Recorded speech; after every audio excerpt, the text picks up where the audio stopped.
Episode 7. Echoes in the Resonance Chamber. The ancient tunnel yawned before them, swallowing the torchlight whole. The air was stale, heavy with the scent of centuries' undisturbed dust and the faint metallic tang of deep earth. Under Elara's guidance, the strike team moved cautiously into the oppressive blackness, the weight of their mission settling upon them. Progress was slow and treacherous. Loose scree shifted underfoot, threatening to send unwary climbers into unseen pits. Crumbling archways forced them to hug the walls, and Grok's strength was called upon more than once to shift rockfalls that blocked their path entirely. Elara moved like a phantom at the head of the column, deciphering the faded markings on the ancient schematics, her keen eyes spotting the subtle pressure plate of an ancient dart trap, just moments before Captain Brock triggered it. She disabled it with nimble fingers, earning a grudging grunt from the dwarf captain. The mountain groaned around them, tremors rippling through the stone, reminders of Khazak-Ur's tormented presence nearby. Deeper they went, the tunnels showing signs of something other than natural decay. Strange, glyph-like scratchings, crude imitations of Umbral symbols, marred the walls. Then came the chittering. From side passages choked with webbing that pulsed faintly with shadow energy, corrupted deep claws emerged, their movements jerky, their eyes burning with red malice. Brock roared a challenge, rallying his veterans. "For Stonehold, Khazad-Imenu!" Axes flashed in the confined space, Kaelen's longsword weaving deadly patterns, Elara's arrows finding eye sockets, and Grok's great axe clearing swathes through the attackers. Borin, shielded by Thrain, found that pulses of Arian's light could momentarily stagger the shadow-infused creatures, buying precious seconds for the warriors. They fought their way through, leaving twitching corpses behind, the cost paid in cuts, bruises, and 2 injured dwarves who gritted their teeth and pressed on. As they paused after the fight, Thrain held up a runic amulet that glowed faintly. "Word from the Thane," he announced grimly. "The diversion has begun in the upper deeps. Khazak-Ur's attention is drawn. The destruction is considerable." He hesitated. "And the outer gates are under assault. Umbral forces attacking in force." A wave of urgency washed over the team. They were running out of time, fighting a war on 2 fronts deep within the earth and high on the surface. Kaelen met Brock's gaze. Their objectives were now inextricably linked. Failure here meant Stonehold would likely fall to the enemy without, even if they survived the enemy within. Pressing onward through a final narrow passage that required even Grok to squeeze through, they emerged into a space that defied expectations. It was a colossal, natural cavern, far larger than the schematics had suggested. The walls soared into darkness beyond the reach of their torchlight, and everywhere embedded within the rock were colossal crystals, quartz, amethyst, citrine, pulsing with a soft internal light of varying hues. The very air hummed with latent power, vibrating in time with the deep rhythmic tremors emanating from below or nearby. In the cavern's center stood a massive, flat-topped rock formation, unnaturally smooth, covered in runes that mirrored those in the Heart Runes chamber above. This was the Resonance Chamber.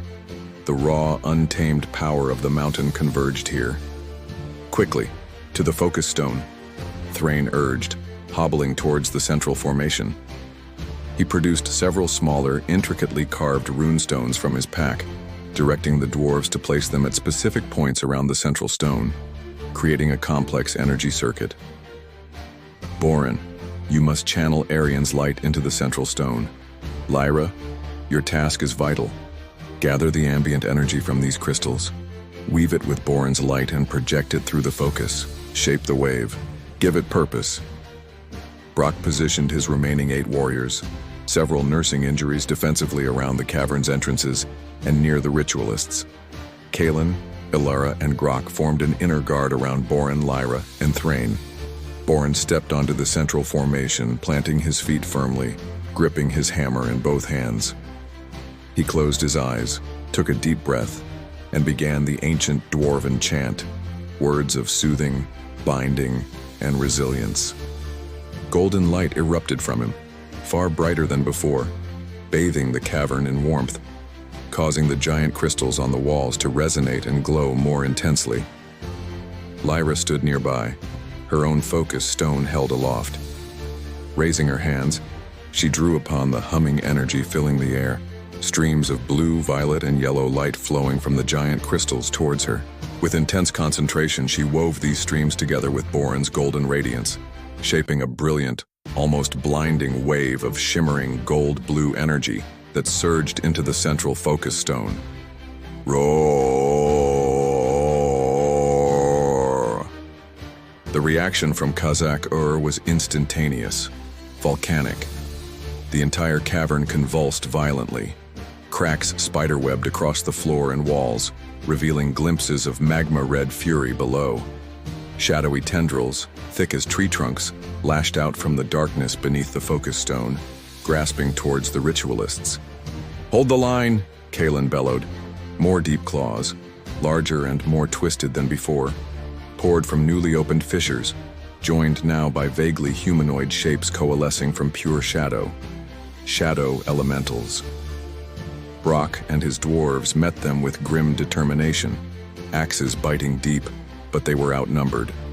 Elara's arrows felled shadow shapes before they could fully form.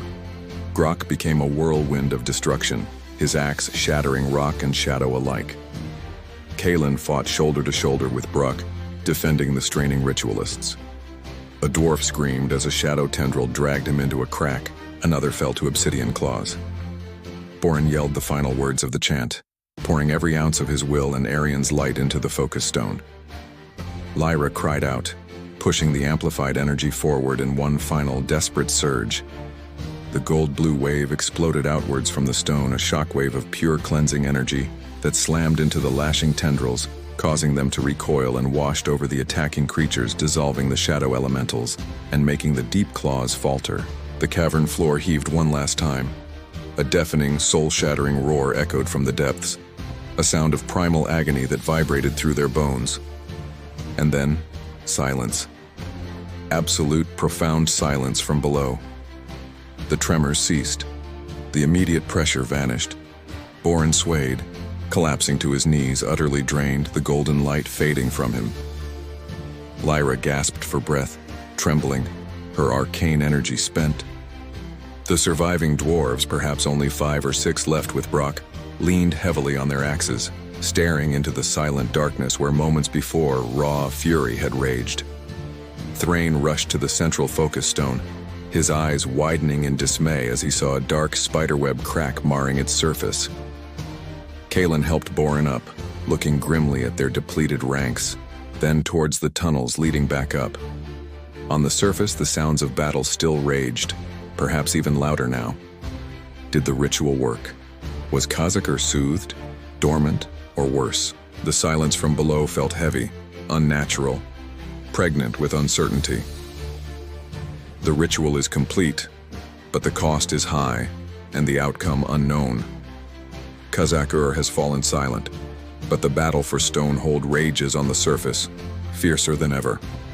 As the strike teets to a close-up of the main gates of Stonehold beginning to splinter under a heavy Umbral assault.